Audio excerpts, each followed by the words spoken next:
सूची 1 को सूची 2 से सुमेलित कीजिए और सूचियों के नीचे दिए गए कूट का प्रयोग करते हुए सही उत्तर का चयन कीजिए।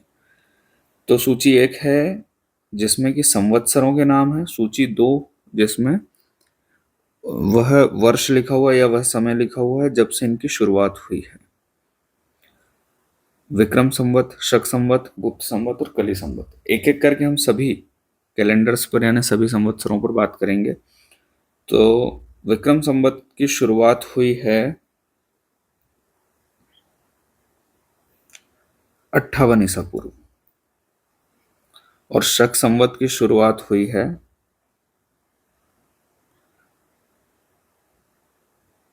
78 ईसवी। गुप्त संवत की शुरुआत हुई है 320 ईसवी। कली संवत्सर की शुरुआत हुई है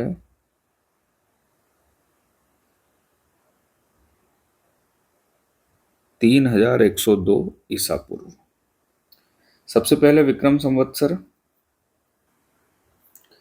विक्रम संवत की शुरुआत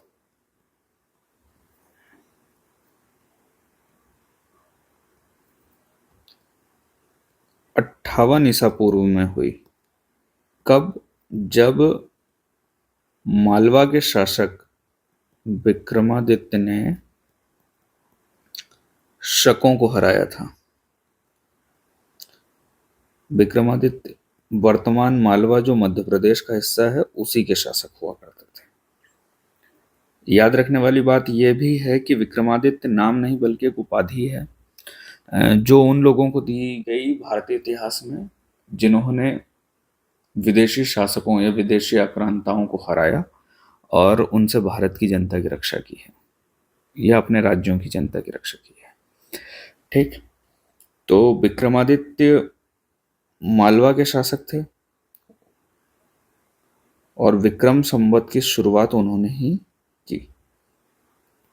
अब विक्रम संवत में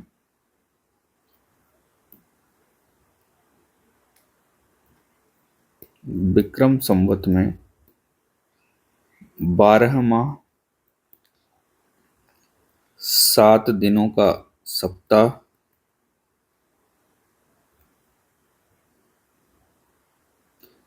प्रत्येक 3 वर्ष में 1 माह अतिरिक्त, और हमारे यहाँ जितने भी तीज त्योहार हैं हमारे सभी विक्रम संवत के अनुसार ही मनाए जाते हैं। 12 महीनों में है चैत्र, वैशाख,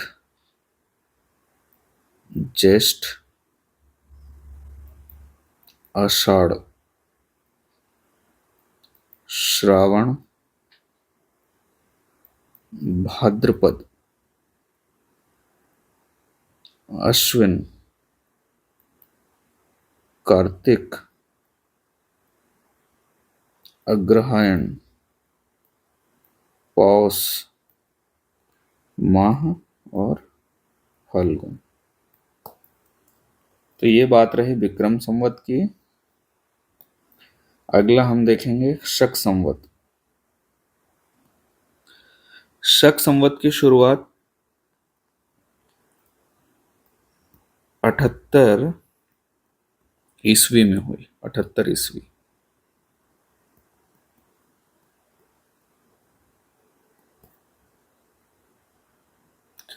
इसे शालिवाहन संवत भी कहा जाता है।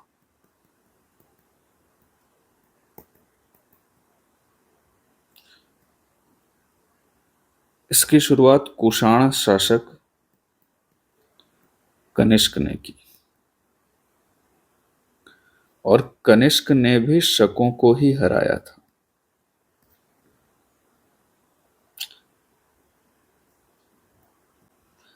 अगला है गुप्त संवत। गुप्त संवत की शुरुआत हुई है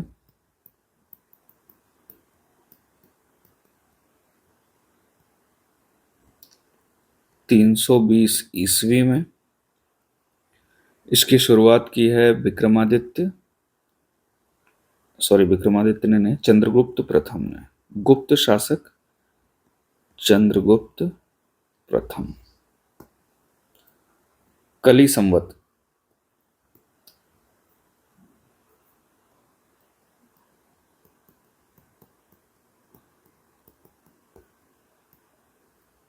3102 ईसा पूर्व। कली संवत का प्रारंभ उस समय से माना जाता है जब पांडवों ने अभिमन्यु के पुत्र परीक्षित को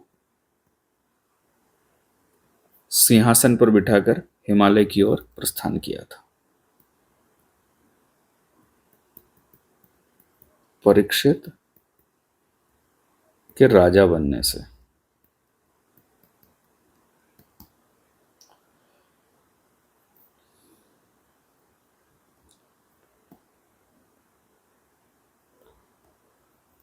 248 ईस्वी में कलचुरी संवत की शुरुआत हुई थी।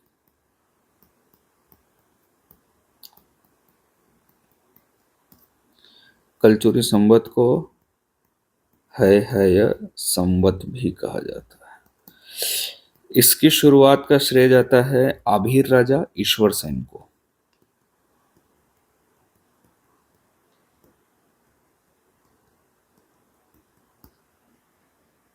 ठीक।